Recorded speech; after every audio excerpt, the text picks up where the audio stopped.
Today's guest on the Travel More podcast is someone you don't want to miss. He's been to nearly every country on the planet with stories and perspectives to fill 1,000 episodes. Keep listening to hear poignant examples of the importance of traveling to lesser-trod destinations, opening your mind to new cultures, and building your adaptability skill set. Our guest also brings some deep-cut recommendations for your next adventure. Welcome to the Travel More podcast. Each episode, we share custom itineraries, travel hacks, expert advice, and even stories of our past travel failures to help you level up your travel game. I'm Shelly, a lover of plans, itineraries, and cheap flights. I'm an expert deal finder with one eye always on the budget. And I'm Bruce, the improviser, ready to pick up where plans fail to turn letdowns into unexpected trip favorites. We're here to bust through barriers that stop you from making your travel dreams a reality. So book that flight, buy the tickets, and say hello to your next adventure. This is the Travel More podcast.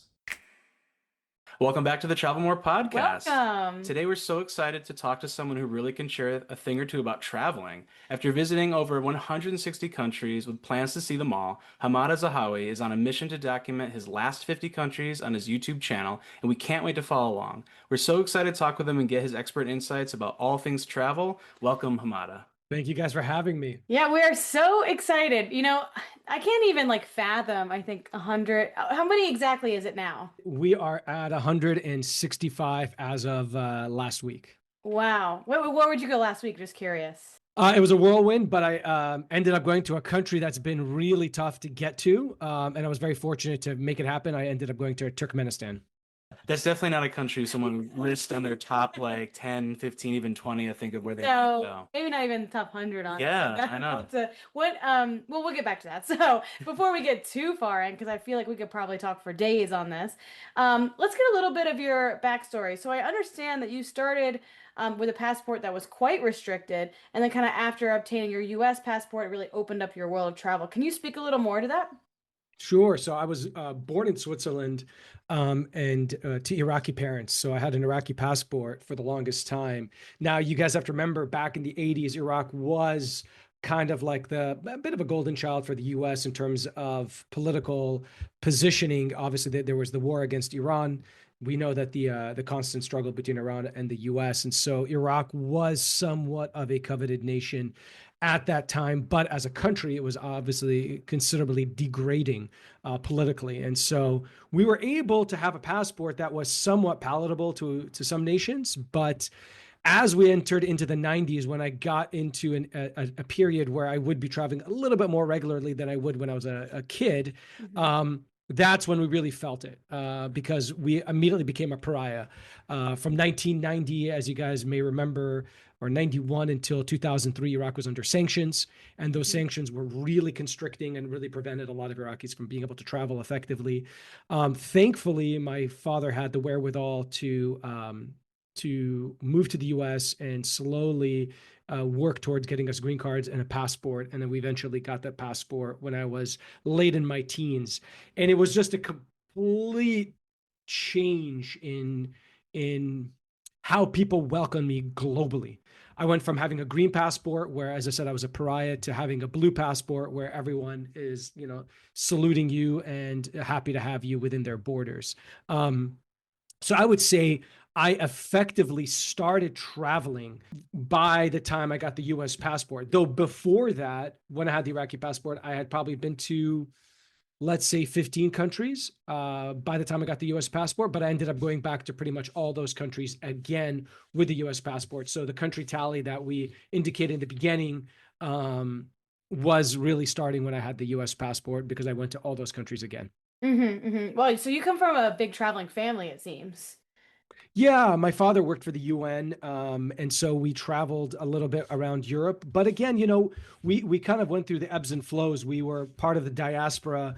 Probably when I was a kid, I grew up later on between Egypt, Tunisia, came to America, moved back to Egypt for a while, did all my high school education in Cairo, which opened my eyes to really an international perspective, because I attended an international school. There was about 60 nationalities in a school of 500 people, which was K through 12. And so I immediately kind of like started wising up to in the international arena. I also have to say, my father had the smarts to get me a world map with flags underneath it when I was about 5 or 6 years old. So even He up to started you now, Yeah. yeah, I would say 40 years later, I still have memorized the flags of the world. Wow. That's awesome. Because I remember those flags when I was a kid, and I would Right. always quiz and test myself. So it's something incredible if you can inculcate that value in a very small way, kind of like, you know, those nudges that you would Uh-huh. provide someone, like placemats for your kids with the countries with you know the map of the world, a shower curtain with the flags of the world. These are like small scale things you can do to slowly start to infuse the international arena to someone. As someone who currently has a 6-month-old who we're taking on our first trip this summer, that is something that I'm like thinking like, where can we put our maps? There will Start. It's so important though. You bring up, I mean, I keep thinking about our listeners and some of the things that you brought up in your own videos and your own, purpose of traveling is getting different perspectives and seeing the world. And I just love the idea of the privilege of the U.S. passport. It's not something I even fully realized, I think, until we went to to Uganda. Uganda. Yeah. And met amazing people, and some of the tour company we went with. One of the people that we actually end up going on a solo tour. We thought we were joining one, but it was just Shelly and I and our wonderful tour guide George, about our same age. So we got to know him really well. But I realized then and there that the U.S. passport is so much different than what most countries, the privilege of having it, being able to just go almost anywhere you want Without thinking about it. without I thinking don't about think, it. like, oh, can I even go here? You know what I mean? Like I really Right. don't have that thought. But our friend George It's was like, "Oh no, it's very difficult for me to come to the US with a Ugandan passport. And Mhm. if I get the like red stamp of the no, then it's almost like I can Impossible. never go Right. because I've already Yeah. been told So the to country." even try Yeah. is Yeah. difficult. So I just think, for our listeners especially, we were encouraging people to just travel at all and do it more. And especially so because we can. I Yeah. think people in this country should know, like, get out of the 50 states, Yeah. go other places. Because you can. Yeah, Yeah, because you right, can. So I think absolutely. it's great to hear it from someone who you grew up poised to be international, it sounds like. Yeah. But yeah, that's awesome. Yeah, what an awesome beginning. So because you're so well traveled, this is such a fun time that we can get to like ask you these really pointed questions about specific places and then on traveling in general. So if you don't mind, we'll start kind of on traveling as a broad topic, and then we'll get more and more kind of specific as we go, ending with some recommendations. So if you're listening now and you're like, where would he say to go here? We'll get to that, Yes. but so don't go anywhere. So the very first one it's a biggie. But I've actually thought about this quite a bit, especially like we're talking about when we were in Uganda, which is how do you navigate being inquisitive, like about a culture and a place, but while also being respectful of cultural norms and habits? Fantastic question. Look, guys, I'm of this world, right? I am Iraqi by background. So I'm not foreign to the concept of being culturally sensitive and understanding your surroundings, because of the way I grew up. So it wasn't really foreign. That being said, I'll say a couple of things. First of all, the motto of Final 50 is stay curious. That's it, flat out. Stay curious, period. Because if you stay curious and you are inquisitive, I feel like you're operating your brain at a higher capacity. You're able to connect the dots, be a critical thinker. And by doing that, this is going to sound bizarre. Like, as you get older, this is exactly how you tackle dementia.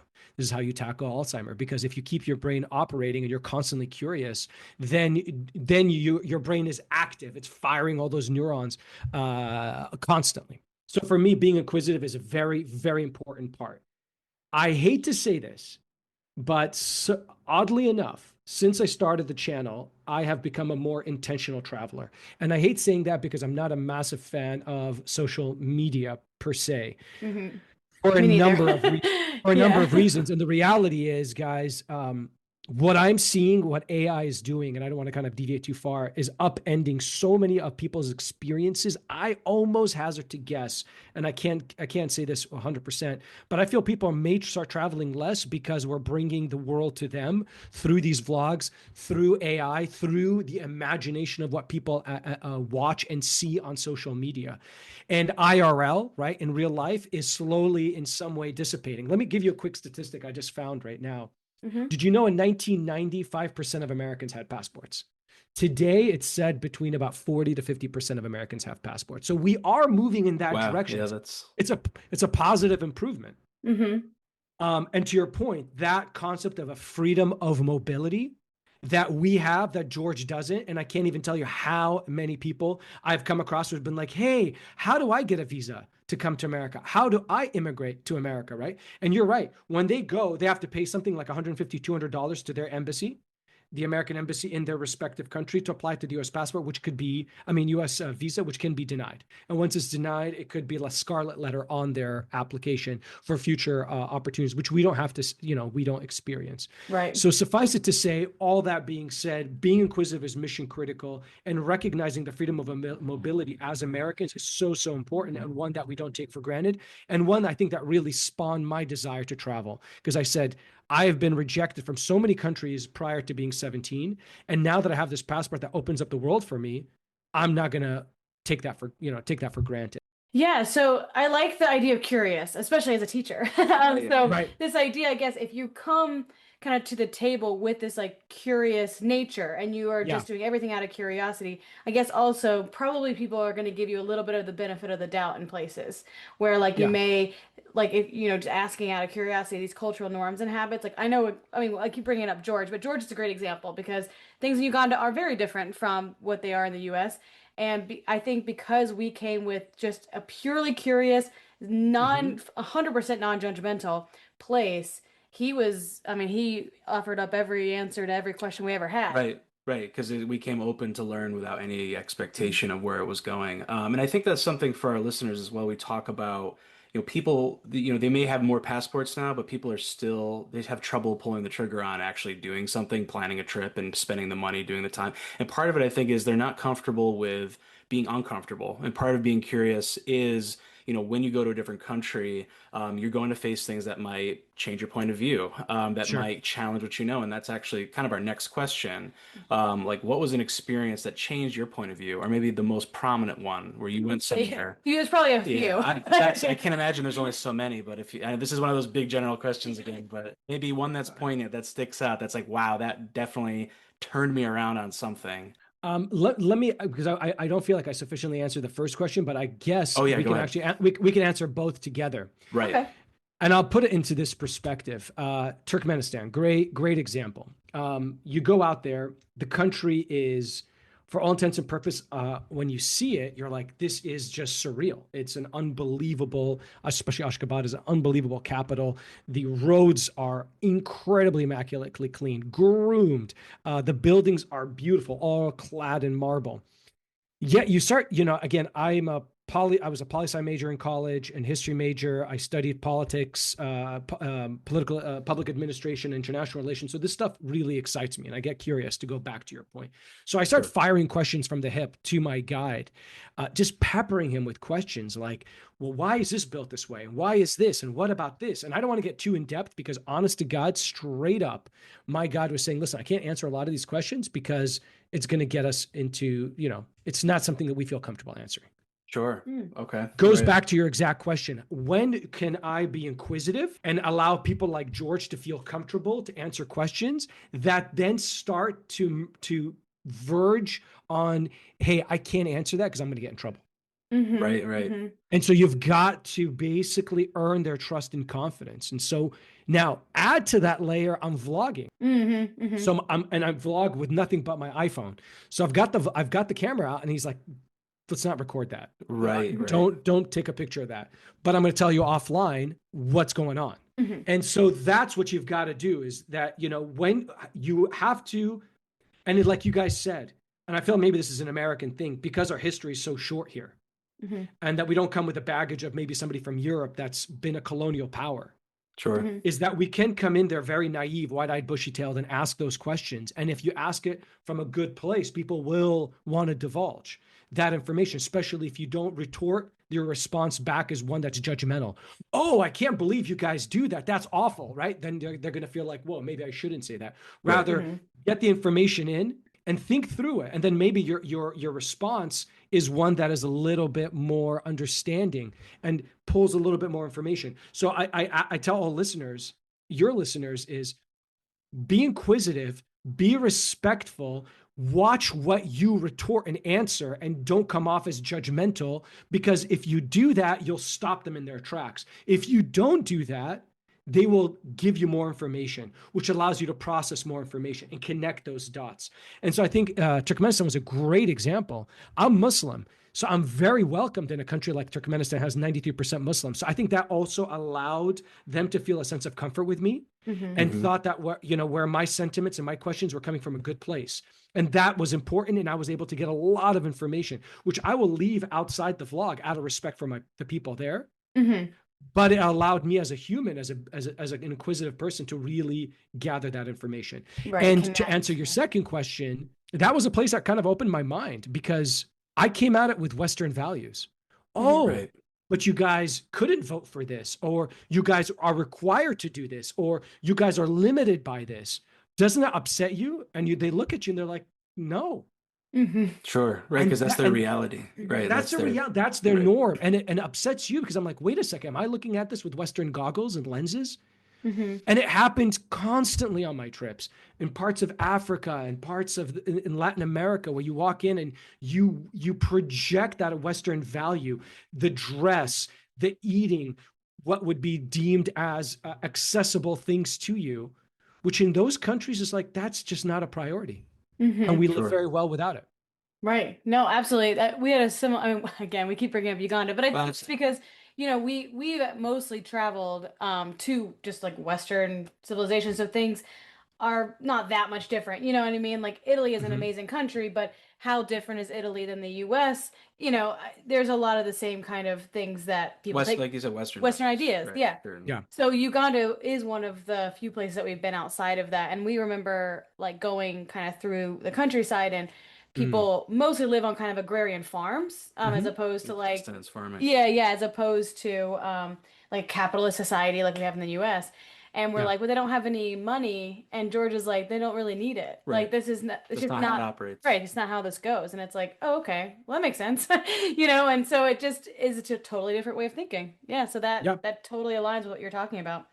Um, so kind of piggybacking off of that, this other question is, I'm really interested to hear your answer. So it's like, what destination place have you found that kind of had it like all figured out, like exemplifies kind of what's important for life? Like I know I always think of like Costa Rica, like Pura Vida, that, but not you Mhm. don't have to answer that, but that kind of idea of like I think about those. It was at the Blue Zone. yeah, the Blue Those Zone. people have very healthy lifestyles. Yeah, it's like, have Mhm. you been somewhere where you're like, wow, these people that live The here, nice like stuff. really, like they're really getting everything out of life. Tough question. Yeah. You Because like came ready then today. right, and it comes back to your initial question when we first started, is like there's categories of Right. what is deemed to be a good life. Like what do we look for? We look for certain things like safety, freedom of speech, access to infrastructure, and things where like we know there's running water and running electricity. We know that we can have education. Safety is a big factor in there. So like which Mhm. countries really are able to nail it on those fronts? And it's a tough one. It's a tough one because you start to see fallacies in a lot of the different places you go to. Mhm. And that, it's funny. Somebody asked me that recently. Hamada, if you had to leave the US, where would you move to? Mhm. That's a good question. Because that goes back That's to your kind of the question. same. Yeah. Exactly. It's just flipping it around. Like, where would you Mhm. want to go that has it all figured out so that you can also benefit from how they figured it out? Mhm. And it's tough. I mean, it feels like a cop out to say Italy, because it's somewhat affordable. Portugal, somewhat affordable. Greece, Mhm. somewhat affordable. I was recently there. Food's fantastic. Weather seems very doable for someone from California. Mhm. Cultural is very ingrained. History is there, so you feel like they have something to kind of arken back to. I felt like those guys got it, and Yeah. they got their 2 months during the summer. They go ham on it. They travel like, crazy. They've got certain work Definitely. hours that seem palatable, like 40 hours, even 35 hours. And they're very okay with that. They don't have to be crushing it financially. They're happy driving hatchbacks Mhm. without having to floss with crazy cars. They seem to live in some kind of, homes that are not inflated. Mhm. And I think that's why when they look at us coming in, like you're seeing the protest, the blowback in countries like Spain, like Venice, and so forth, where they're like, dude, tourists, stay out. Yeah, Sure. right. We Right. don't want you to bring in those values of crazy cars and inflated homes and crazy meals into our world where we're very happy living between $60,000 and $100,000 a year. Mhm. Right. Mhm. Um, so I would say the Mediterranean countries, I think, really haven't figured out Portugal, Spain, Italy, Greece, where they're financially viable, hell of a history, very walkable. I was in Turkey recently as well, where I felt very much those are countries that really have nailed it without a lot of the political issues that we see in countries like my country of origin, Iraq, where Mhm. there is a lot of problems there. Right. You know, that you bring up another good point, which I think we try to really push, which is this idea of like when you go somewhere, it's so important to try to kind of match the vibe, so to speak, Mm, right? And mm, not just be like, I am myself In in the southern Spain, states. and so I want mm, the same car I drive, I want this mhm, huge mhm, apartment or, mhm. hotel I need a room hotel that's big. and that has Yep. Yeah. every single amenity and I don't want to, like you're saying, uncomfortable at all. Like I want to Yeah. be Yeah. exactly how I am in the US, Sure. but now in Spain, and I want to go to the beach and that's it. And it's like I don't like to like gatekeep the word travel, where some people will be like, "Oh, that's not traveling, that's this." But at the same time, I do think that there You're is missing something if that's what you're doing. right, there is a And you're difference. probably Yeah. imposing upon a place because, we actually were just talking about those protests in Barcelona, and a lot of it does Mm. have to do with like the inflation of housing markets that we're seeing in the United Mhm, mhm. States. Right. And a lot of that's because of like things like Airbnb and just allowing places, cities that have affordable places to become just rentals. Hmm. Yeah. But I also like what you brought up about, what place has it all figured out. Part of that is, well, what does that mean for you? And I like that you live on the West Coast and you picked a Mediterranean country, which I actually agree. Mm, Like that lifestyle, there are a lot of people I think would agree. Yeah. mm. Portugal, we loved it. Yeah. Just like that, the type of living. It's a big reason we work in schools. We have the summers off, so Yeah, now we can right. travel. Yeah. But also, you brought up the idea that like there's going to be an issue in any country as well. Like there's no Mhm. perfect place. Yeah. Yeah. People will often talk about Scandinavian countries as having a lot of those things, the security, a lot of those things that might make a place really Not desirable. affordable. Not Not that's what I was about to say though. affordable. But like, could you actually live there with citizenship? Probably not. And Right. are you going to be able Right. to afford it? Well, not unless you were already born into that Yeah. echelon. So Right. I could see, and there's no such perfect place really at the end of Right. the day. Yeah. Um, So going into kind of what I was saying too, where you want to immerse yourself in a place. This is my last big heavy question, then we'll get to some Mhm. fun recommendations. yeah. Um, how do you feel about learning languages when you travel? So you've been so many places. I mean, you can't learn 100+ languages, to try to keep up. But um, are there like places that you think that learning the language is like 100% a must, or at least some phrases of it? Is there a place? Well, there's a lot of places where you definitely don't need to learn the language. But how do you feel in general about languages? I mean, look, there's a reality. There's polyglots. There's people that it's like the Matrix. They understand language and how it breaks down, and they can learn things very quickly. The reality is, thankfully, I think we know the language that is the most accessible globally. Hmm. Yeah. There is no language on earth that is as accessible as English. You could speak a little bit of English, and somebody's going to understand you from Japan to Equatorial Guinea. Hmm. It's a reality. I've seen it. I've tested it. I speak Arabic, and so I could speak Arabic in about 22 countries on the whole. I speak Hmm. a little bit Spanish, so that throws probably another 30 countries out there. So Hmm. between English, Spanish, Arabic, I'm able to cover a nice little chunk, tiny little bit of French that covers a little bit of chunk. Hmm. As well. I think linguistically, it's good to have the ability, but because of the advent of AI, you're able to get by. I'll give you an example. I have a friend of mine who created a company called Easy Dubs, and all you do is you take out your phone and you press translate, much like Google Translate, and you speak it, and it takes your intonations and changes it into the other language, and then you do the same for Wow. the other person, and do it too, almost within like a second lag. And I actually used that in Turkey because I was like, dude, I was losing my mind because very few people there speak English and they don't speak anything else that could be communicable, as much as you try all the hand gestures. And so I used it and it worked. So I'd say language is not mission critical as we get more and more into the world of AI. Yeah. Wow. Wait, can you just Yeah, remind me what that was what it was called again? I'll link it in the show notes. It's called EZ Dubs. E as in Edward, Z as in Zulu, and then Dubs, Dubs. And again, a friend of mine from San Francisco created it, and they're using it for all kinds of use cases. But I was like, you know what? I'm going to use it when I travel. The problem is with a lot of these AI apps, if you're offline, you're screwed because you don't have Right. data. And so these are all part of like, if you guys can pepper me with questions on hacks, I've figured out all kinds of ways of trying to get by. Like in Turkmenistan, you actually can get internet on your phone. You can't have Wi-Fi on your phone as easy as you can have Wi-Fi in someone's home. So I went 4 days without access to WhatsApp, messaging, all kinds of stuff because it's blocked in the country. But I've figured out workarounds in a lot of different places for people as well.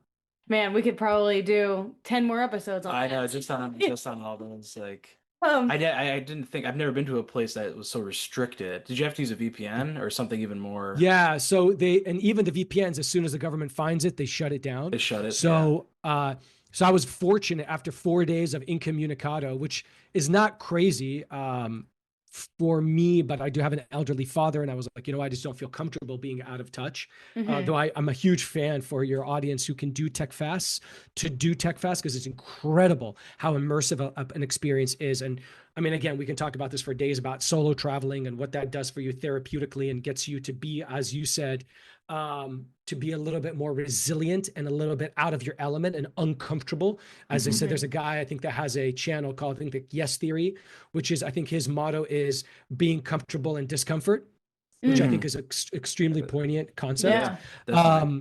But the idea, yeah, it's nice to be out of touch, but in that case, I think there was only one cafe that I was able to go to that had VPN attached to Wi-Fi that I was able to get and quickly message everyone on WhatsApp, which was allowed on that VPN server.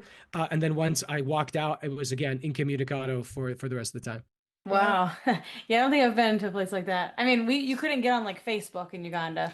You had to get a VPN for that. But like, you know, it wasn't that much of a I was gonna say, I think the episode needs to be called "The Things You Take for Granted." Yeah, right. Yeah, exactly. Yeah. Truly. And I'll give you a small other one that was even wilder. I was in Ethiopia when there was a coup d'etat about to happen, and they shut the internet down in the country. Switch. Wow. Switch. Just done. You're talking about 110 million people, and their internet went off. Done.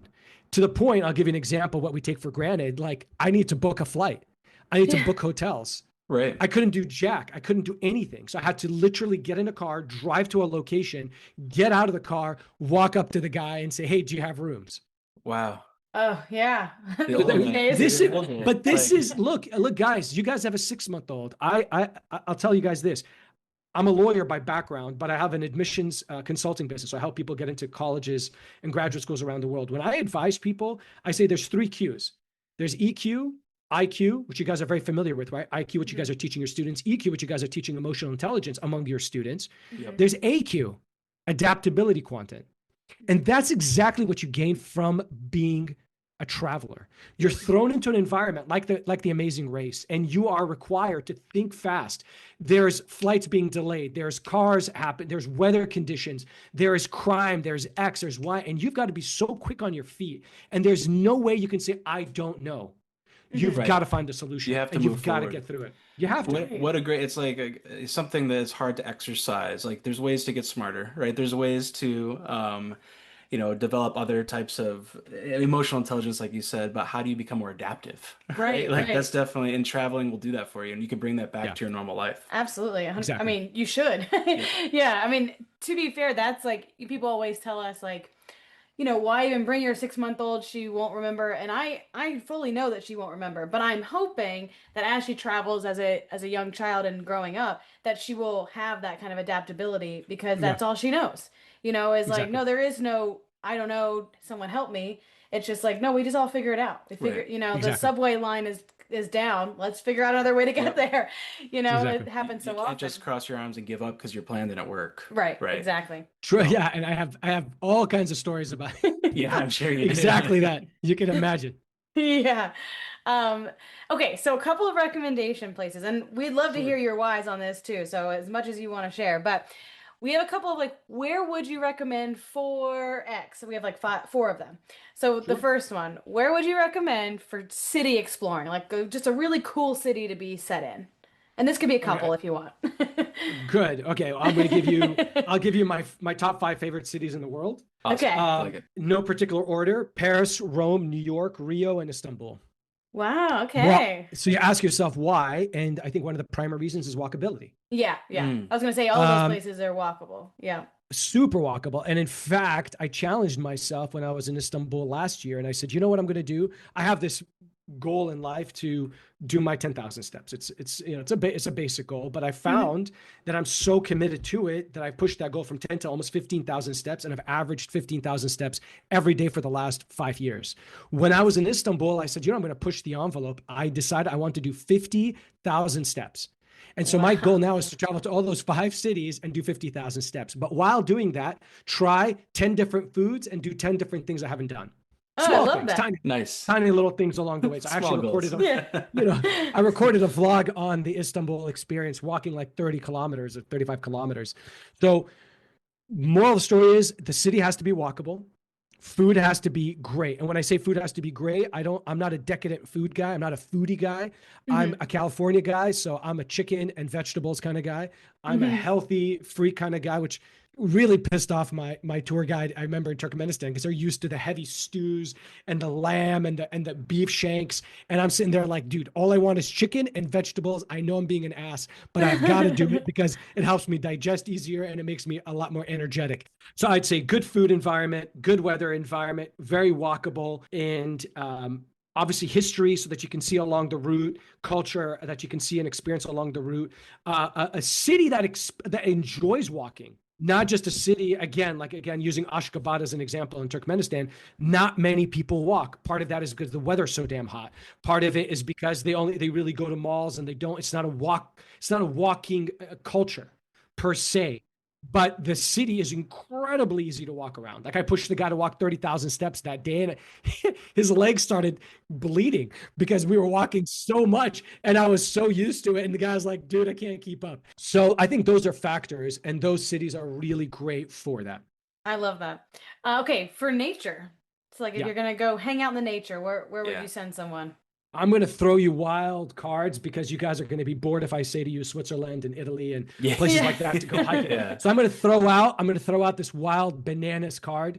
And I'm going to tell you Kyrgyzstan because it's known as the Switzerland of Central Asia, and the amount of incredible hiking that you can do there, which I don't want to lie to you and say I did because I was limited by 3 days and I really circumvented one of the main lakes, but I saw the incredible mountains that you can climb, the lakes you can explore, and it is an unexplored, uncharted place from that perspective.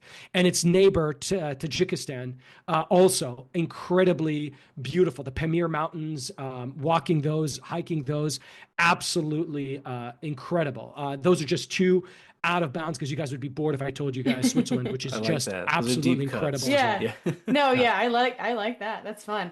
Yeah, for us, because I'm like thinking the same answers, and I think for us we'd probably say Norway For sure. as a big nature one. Or Svalbard. 100%. Or Svalbard, yeah. Have you been to Svalbard? And it's technically No. Norway, but No, yeah. no. I did a cheap version of Norway, flying into Bergen, Mhm. seeing the White Knights, and then taking an incredible train to Oslo. Yes, and we then did that dipping one, out. I think. I Yeah. think we did that same train ride. It is amazing. The Bergen to Oslo, yeah. That And yeah. drinking their Voss water, which is on tap, Yeah. is also. That's a It's yes. like I'll tell you. And speaking of water, I landed in Fiji, and they're giving you out Fiji water. You're like, are you guys for real? You guys actually drink Fiji water here? And they're like, yes, it's the norm. It's right over there where we make it. You're like, this is it. Yeah, that's awesome. From the source. Yeah.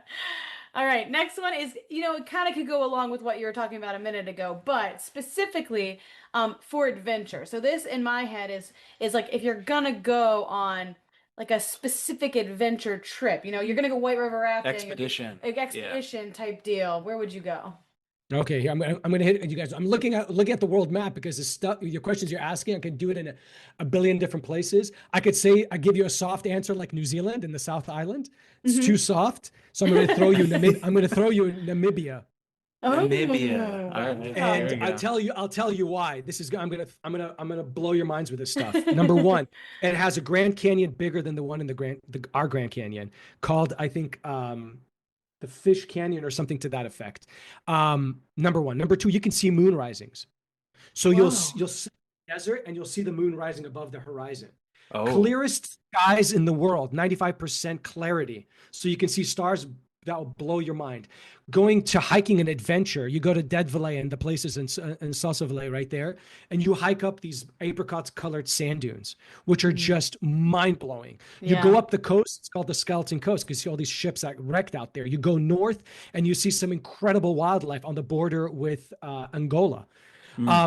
So from a mere exploration that's uncharted in a place that is one of the least densely populated, I have to throw out Namibia, followed closely by Mongolia, which also is just mind blowing in terms of the steppes, staying in the yurts, going into the desert, seeing all the different climates and so forth. I think those two places off the top of my head are absolutely mind blowing. And you'll see in the vlog that I did on Namibia, that was one of the places I literally was about to die because I drove a car into a river that washed the car away because I was frozen. no. Had no idea what the hell I was doing. And again, it goes down to the adventure because I did it completely on my own as a solo traveler. And it was just, the experience there was just so memorable. It's like etched in my brain. Man, I'm gonna have to link that that vlog in the show notes, I think, so you can go watch that. It was 'cause I'm crazy. curious right now. Okay, last one for recommendations is for culture. So a place just steeped in culture. Culture and history, probably. Culture and history, yeah. Culture and history.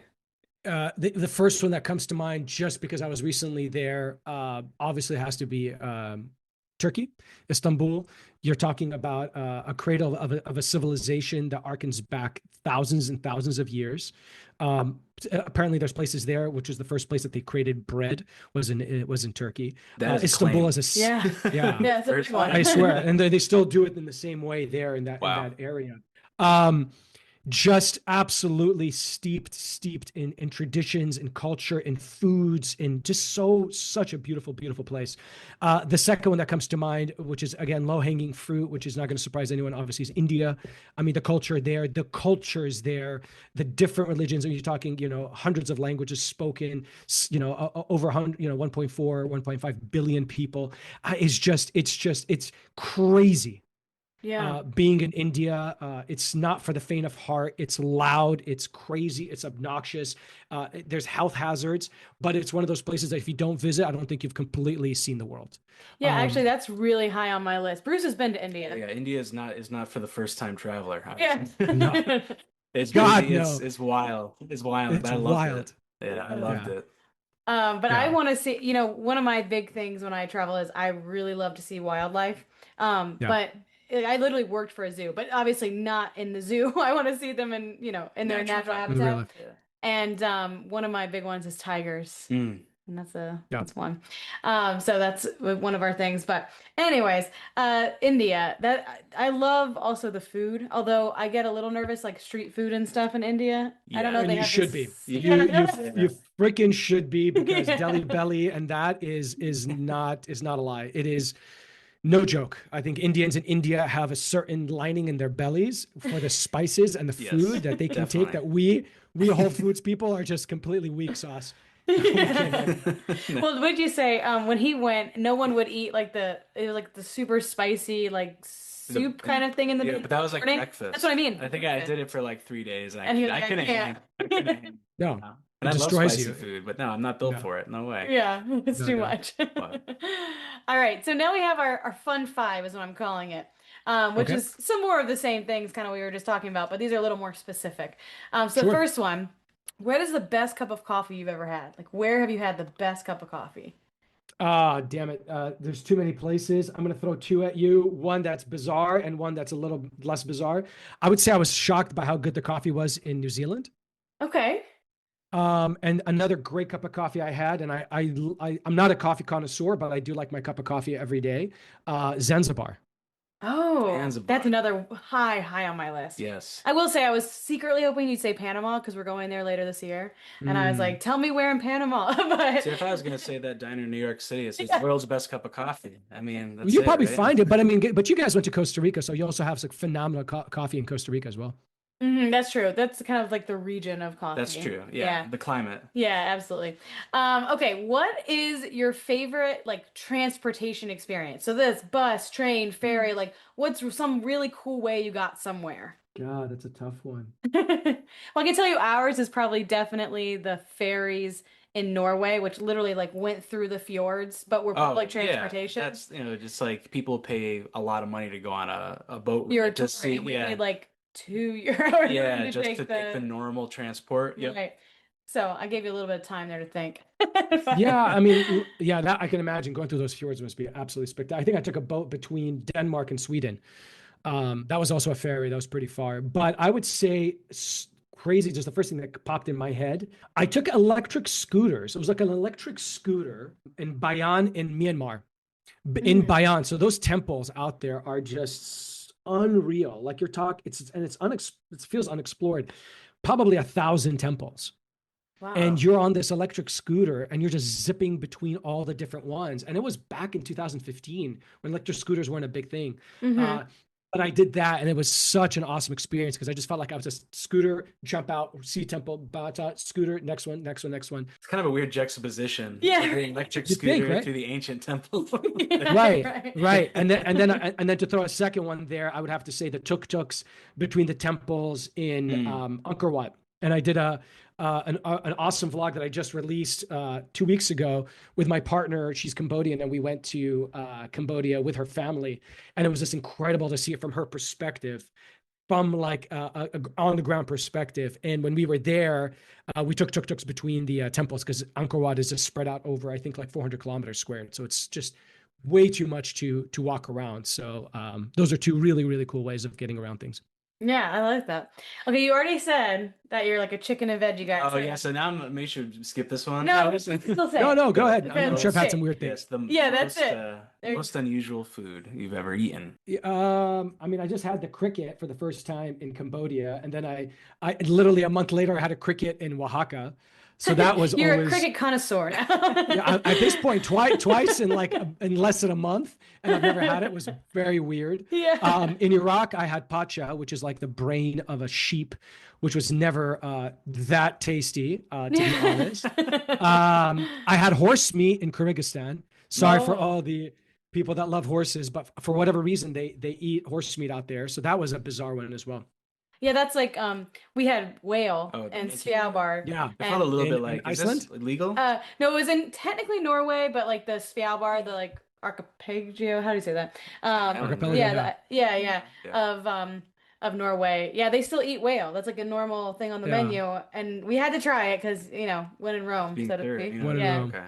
Yeah, but There actually, I you think our weirdest one is probably the fermented shark in Iceland. That was not. No, it tastes like. I literally smell told of someone, I was like, you have to have it because it's like a thing there, but like it tastes like Windex. I'm sorry, like it tastes like eating Windex. Yeah. I'm not a fan. But again, you have to you're there. We got it at a farmer's market. It was literally a free sample. I was like, I can't say no to a free sample. So Yeah. I don't You know. have to give it away. Nobody wants it. Okay, so coolest accommodation you ever stayed in, the coolest place you ever slept. You guys go first. Gives me 2 seconds to think. Yeah, okay. I think probably mine is the boat in my the Keys. Oh yeah, Staying the on Christmas Eve boat when the storm came and tossed us everywhere. Yeah, we like stayed in a sailboat. And Like- Oh and God. and it literally How did went you like guys not? this Oh, all hell. night. We didn't sleep. No. We did not sleep. Actually, it was an Airbnb, and the woman felt so bad for us that the next day she like invited us into her home. Yeah. She was like, "You can just stay here because that was terrible. I watched you guys toss and turn all night," and we're like, It's "Yeah, like it was being rocked like a Christmas baby." Day." No, it was not. It was crazy. I'll give you guys 2 quick ones. The first is in Malawi. There was an island in the middle of the lake, Lake Malawi, which I stayed in like a house tree in this island that had nobody there but me and my guide and the guy who oversees it. So Wow. and that's in the Malawi vlog. That was really cool. That is And cool. just unexpected. You open up the window and you're like right in the middle of the lake. I'd say one of the most memorable ones was sleeping on the roof of a building under the stars in Marzouga in Morocco, just Whoa. before waking up at dawn to walk up the highest sand dune in Marzouga. And I had just read The Alchemist. Mm. And I kid you not, when I felt like I was literally transposed in this story, I just finished reading it a couple of months before. And I don't have it there, but I have a picture of it that's, I think, on my website, final50.world. And it's me praying on the top of the sand dune at dawn. And it was so incredible. And I remember sleeping on the roof because my dad used to tell us in Iraq during the summers, it was so hot that people would sleep on their roofs. And I never really thought, what does that even mean? Until I did it in Morocco, and I just appreciated it so much. Oh, I love that. That's a good one. Yeah, that's like cool for a couple different reasons. You know, it's like you finally came full circle on your dad's story and had Yeah. this amazing experience. Well, that's a really Yeah, good yeah. one. That beats our boat, I It does think. just a little bit. All right, last but not least, I love this because I think that also people have this interesting thing about travel where it's like, oh, you have to explore like a local, you have to do everything local, local, local, local, local. Mm, And while I do appreciate being, you know, like I was talking about before, kind of immersed culturally in a place, I do think that some tourist things are there because they're cool. Yeah. So, Yeah. of all the tourist trap kind of places that you've been, think like, you know, the Eiffel Tower, you know, Statue of Liberty, any kind of Taj things like that. Yeah. What was your favorite of like the touristy trap type deals? okay, quick random one, just because I want to get this going. I Mm-hmm. would say in Mongolia, there was a place called Nomad Village, which, you know, those annoying places where they're like, they recreate the village where some poor bastards got to wear like the local garb from like 2,000 years ago, Yes. and has to show you how they made and weave the thing. And they bring you there on the tour bus and they drop you off, and you're like, man, this guy hates his life, and it doesn't feel authentic at all. But they're trying to recreate their old culture. Uh-huh. Somehow this place in Mongolia was just so awesome. And it's in my vlog on the Mongolia vlog. And I swear they brought yaks with those big ass horns. And and, you know, Mongolian horses, which are very famous because that's how the Mongolians took over all of pretty much all the known world at the time. Small, like strong little horses. So they brought out all their animals. Then they showed us how they moved yurts, how they dismantled the yurt and then moved it, like how fast they were able to do it. Then they showed us the guttural throat singing, which Yeah, is yeah. so wild. And they were showing us how they do that. And then they showed us how they make, which I was about to tell you guys, you're like, what, have you tried? That's crazy. Well, this was nasty, straight up. It was like fermented yak milk. That was an Ooh. alcohol. And it was literally, you said Windex, I say benzene. This thing like burned a hole Oh God. in every orifice of my body. It was disgusting. You see it in my face Cleansing. when I'm drinking it. Like, and I got a lot of hair in my nose, and they all burned off. They singed when I had this awesome. thing. It was just wild. So that place, which was a tourist place, and it was in the middle of like the steppes, was absolutely super, super cool. Highly recommend anyone to do that who wants a good perspective on Mongolian culture in one location. Wow, that's awesome. Now Now I have like a different list than I came in here with. I know. I Like, keep where I'm gonna thinking. go. I'm like, you know, we wanted to get more to Southeast Asia. Now I'm like Central Asia. Right, We should be right. going to Kyrgyzstan. No, guys, and, Central like, Asia. Central Asia is where it's Central at. Asia is phenomenal. I'm now with Turkmenistan. I've been to all the stands. I did a trip where I did Kyrgyzstan, then I went to Tajikistan, and then I went to Uzbekistan. And especially Uzbekistan, if you're like, Hamada, which one should we land in if we just want to get used to it and then move to the harder ones? I'd say you start with Uzbekistan, then you go to, I think, Tajikistan, then Kyrgyzstan, or excuse me, Uzbekistan, Kazakhstan, which is the biggest of all of them. Then I would say Kyrgyzstan, Tajikistan, and you finally end with Turkmenistan. Guys, it is phenomenal. The Silk Road is no joke, and they preserve it so well. The food's incredible. The people are so kind and hospitable because culturally they were at the crossroads of the world. Right. It's Yeah. an unbelievable place, and I've done it now over the last 2 years. I am sad I'm done with it, and I think Yeah. that's one of the places I definitely want to go back to. Wow. I like Yeah. I like that. Man, this has changed my whole I perspective. know, right? I'm like, I okay, never I really do like a 2 week tour of a couple right. of those places, at a time. Yeah. Would you say that it is baby friendly, or should we wait for her to be a little older? Baby friendly. I would say Okay. Uzbekistan, baby friendly. Now, Tajikistan and Kyrgyzstan, you're going to get upset because you guys are going to want to get out there into the great outdoors, and it's going to be a little bit tougher with a baby That's to a do wait. that Yeah, because it's that's so, an Yeah. yeah, I expedition. think that's Right. a wait. But Yeah. I definitely think Uzbekistan, and I definitely do not recommend anybody listening to this to try to nail all 5 at the same time. I did over 3 trips. Please take your time. Mm-hmm. Do not rush those places. They are incredible. Nice. I Well, love it. now they're on my list Did for they? sure. Yeah. I don't know if I had any concept of like what those places were like even. They're on the map, but you always just get drawn to really the coasts, honestly, of places because Yes. that's what you hear most Sure. about. And Maybe so, Mongolia, because I know right. people have been. I hear Yeah. awesome, but nothing really in that region. No, I don't Yeah. even know if I could like point them out on a map accurately. You know what I mean? It's I just can tell you not. about where. Yeah, But I- he give you a general gist, but yeah, wow, what an interesting perspective. Yeah. Okay, well, Hamada, this has been such a fun conversation. Like it's really changed my point of view, especially in some of these places that just haven't really been on my radar, honestly. It's not the places that you see on all the Instagram reels. It's not the No. places that will pop up on AI of I was, when but you're yeah, trying to it's travel. not when you ask Google and it's going to give you a. No, but I think that that's the beauty of conversations like this. And Yes. that's why I'm Yeah. so glad that you do have this goal of getting out there and seeing it. And especially, I mean, you document it so well through your YouTube channel. I really have enjoyed going through them. And now I'm going to go find all those stand countries and see which one I'm going to start with. Because I Awesome, really do guys. appreciate your point of view here. Yeah. No, thank you so much. It's been a Yeah, pleasure. thank you. Bruce Shelley, I appreciate it, you guys. It's been an absolutely fun conversation.